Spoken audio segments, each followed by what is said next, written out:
en las puertas del diálogo y la apertura de la columna Pensamiento Crítico a cargo de Adán Costa, abogado, profesor en la Universidad Nacional de Rosario y en la de Concepción del Uruguay.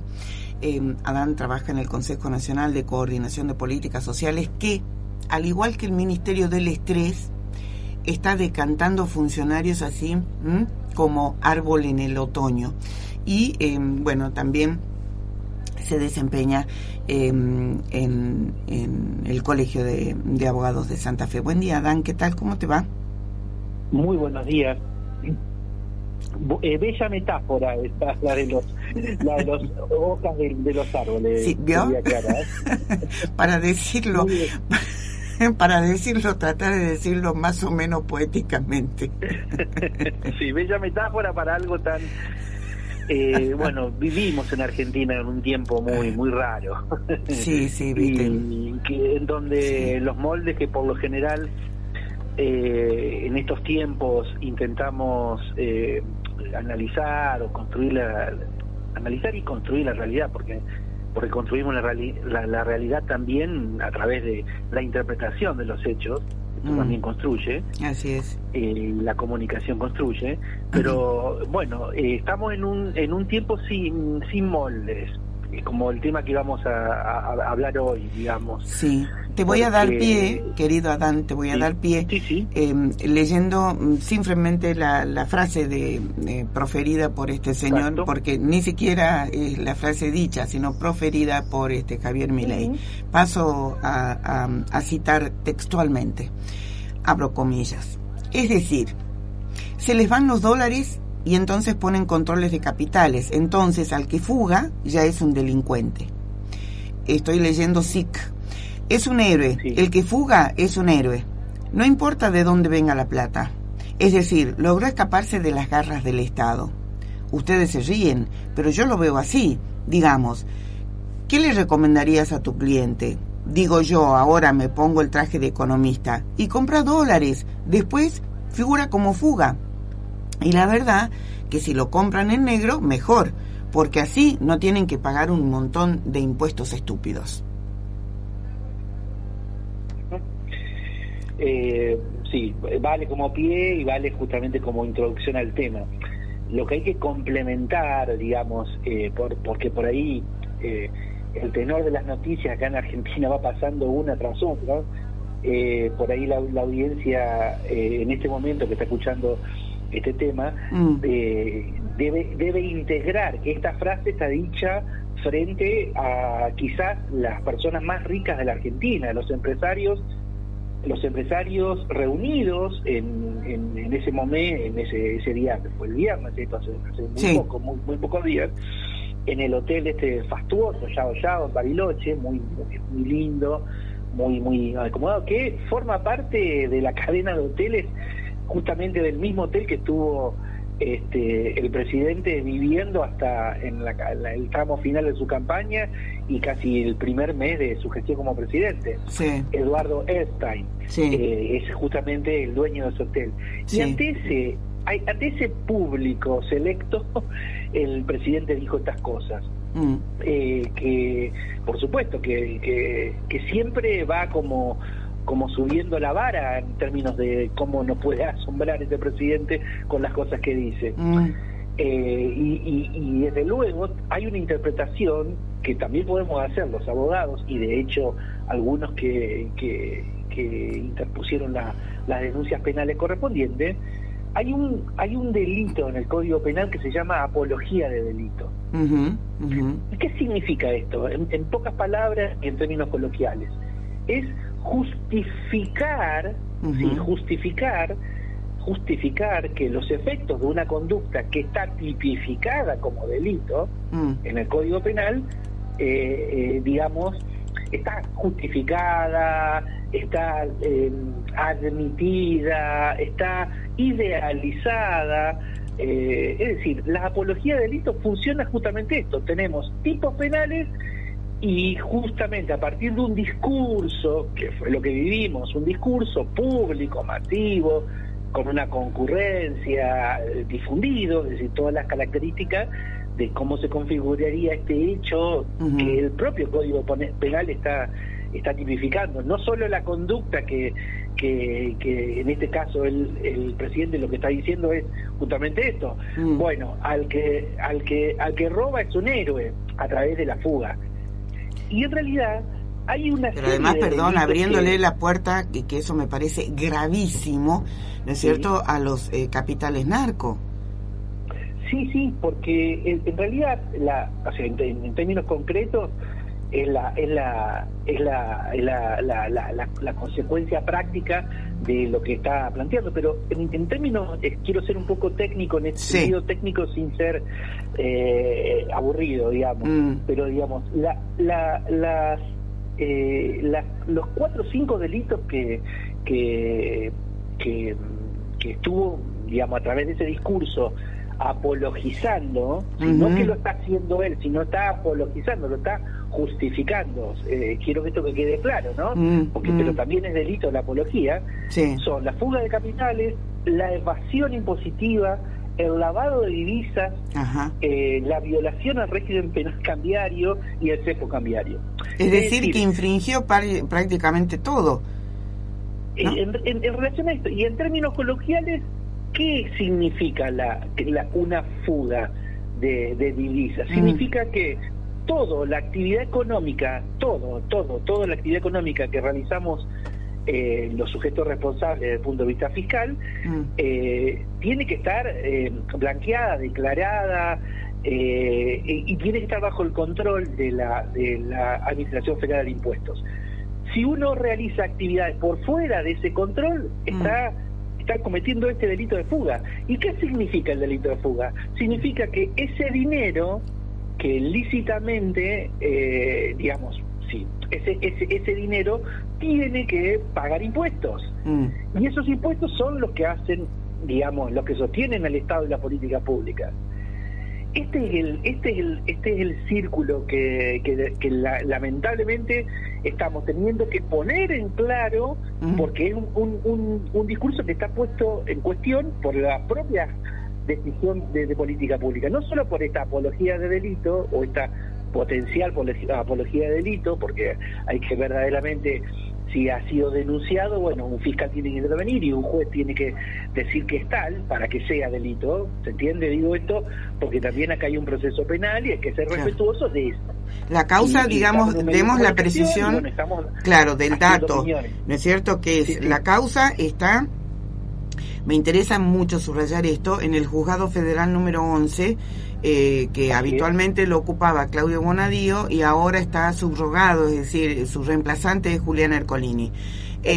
Lo que quiero decir es que a esta denuncia, ¿no es cierto?, a esta denuncia realizada por el ex juez federal de Cámara Eduardo Freiler, a esta denuncia por apología del delito, se suma el pedido de juicio político, ¿no es cierto?, que no vamos a tener tiempo de plantearlo ahora, ¿no es cierto?, el pedido de juicio político, ¿no es cierto?, muy bien fundamentado, que han realizado, ¿no es cierto?, un grupo de activistas y personalidades notables encabezadas por el Premio Nobel de la Paz, Pérez Esquivel, ¿no?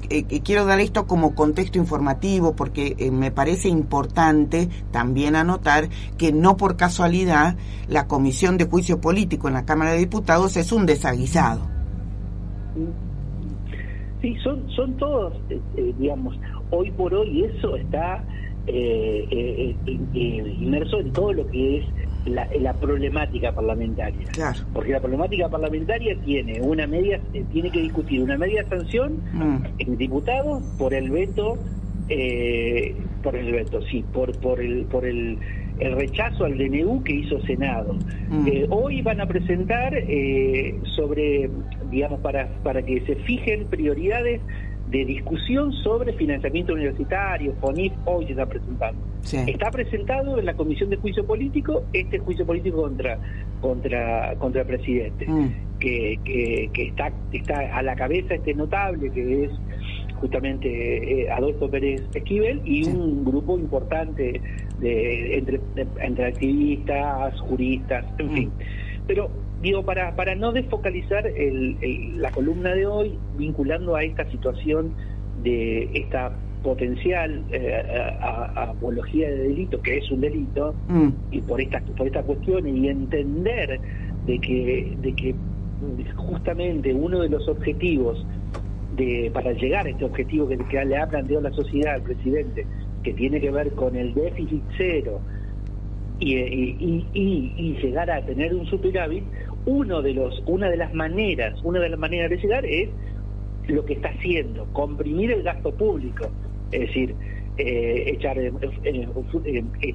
empleados estatales, no transferir a las provincias, afectar los fondos de financiamiento a la educación pública, etcétera, etcétera. Esto es lo que estamos viendo, pero la otra manera de también llegar, esto es lo interesante, y que se vincula con la columna de hoy, la otra manera de llegar a ese mismo objetivo de superávit o de déficit cero, digamos, que es el objetivo que macroeconómicamente se plantea el presidente, es que se tributen las fortunas que existen abajo del colchón, por decirlo de modo coloquial, que tributen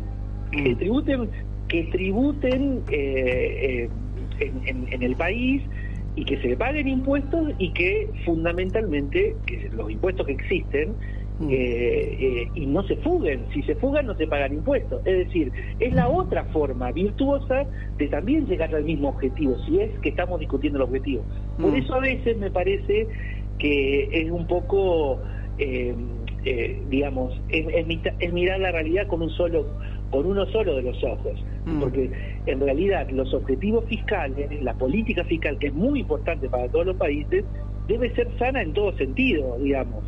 Deben ser cautelosa y de alguna manera, digamos, eliminar todo gasto que sea innecesario. Eso hace cualquier administración de cualquier país, pero también que paguen lo que tienen que pagar.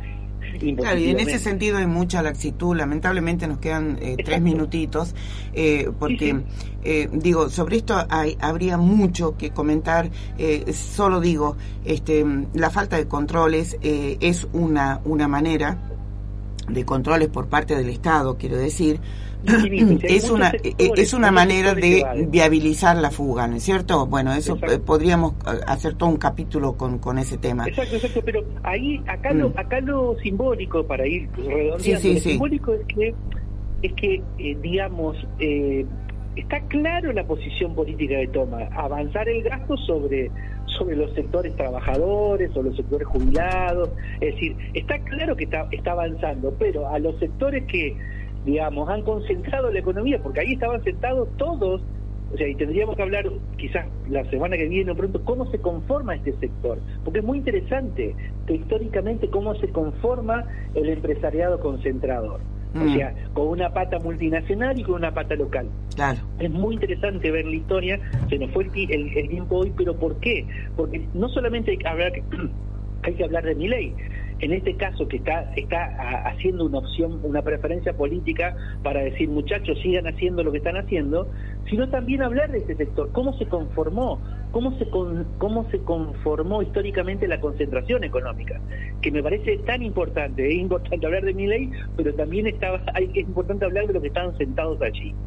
Eso que quede como un gambito hacia próximas, porque la historia de la concentración económica argentina explica muchísimo de los vaivenes y las oscilaciones y las disputas en la política argentina, cosa que no se hace mucho.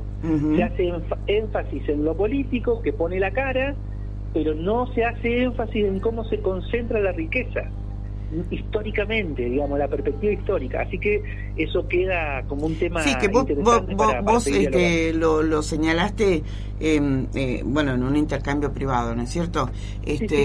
Así, en una frase que me pareció muy gráfica, muy decidora, ¿no? Con respecto a una línea, ¿no es cierto?, que une los contrabandistas porteños, de los cuales pocos se acuerdan, porque lamentablemente no hay una gran tradición de reflexión sobre nuestra historia, ¿no? Bueno, los contrabandistas porteños, digo, ¿no es cierto? Con los que fueron construyéndose como ya grupos, como vos bien decís, ¿no es cierto?, económicos concentrados con la generación del 80, por ejemplo, ¿no? Un detalle interesante que quizás lo puedas consignar, yo te voy a hacer acordar la próxima semana, o sea, qué gobiernos y desde cuándo y por qué han tomado deuda externa, porque eso dice mucho, ¿no? Así es. Así es, porque ahí está la clave para entender, porque, a ver, el foco comunicacional se concentra sobre lo político y se concentra muy poco sobre el poder económico, no ponen la cara. Es decir, la ponen la cara con los lagos escondidos, con los yaoyaos, la Patagonia, mucho en la Patagonia, mucho va a ese lugar. Digo a pasar sus instancias de recreación. Pero lo que estoy hablando es esto, tenemos que poner el ojo cómo es la historia, cómo se va generando esa concentración económica. Como bien decís, o lo dialogamos en forma privada, los contrabandistas porteños del siglo XVIII y gran parte que fueron los motores de la Revolución de Mayo de 1810, que la vemos desde el punto de vista escolar, pero hay que analizar los intereses que jugaron para esa Revolución de Mayo de 1810 en Buenos Aires. Tal cual. Y después este mismo grupo se fue reconvirtiendo en terrateniente. En la segunda mitad del siglo XIX, ese grupo de terratenientes estableció directo vínculo con las potencias del siglo XIX, Francia e Inglaterra, especialmente Inglaterra, y después pasó al siglo XX reconfigurándose, es decir, y por el otro lado vemos víctimas, los trabajadores, los anarquistas, la Patagonia rebelde, por eso es mucho. Y por el otro lado, los trabajadores, los jubilados de hoy, los perjudicados de siempre, tal cual. Pero por el otro lado, la concentración económica y el foco siempre sobre los figurones políticos. Entonces, vamos a hablar de eso. Vamos a hablar. El margen, exacto. Hay que ampliar el margen histórico. Vamos a hablar el próximo miércoles, porque hoy estamos pasadísimos. Dale. Adán, un abrazo enorme con todo el cariño de siempre. Muchas gracias. Así es. La seguimos. Claro. Adiós. Hasta la próxima semana con esta columna Pensamiento Crítico acá a cargo de Adán Costa.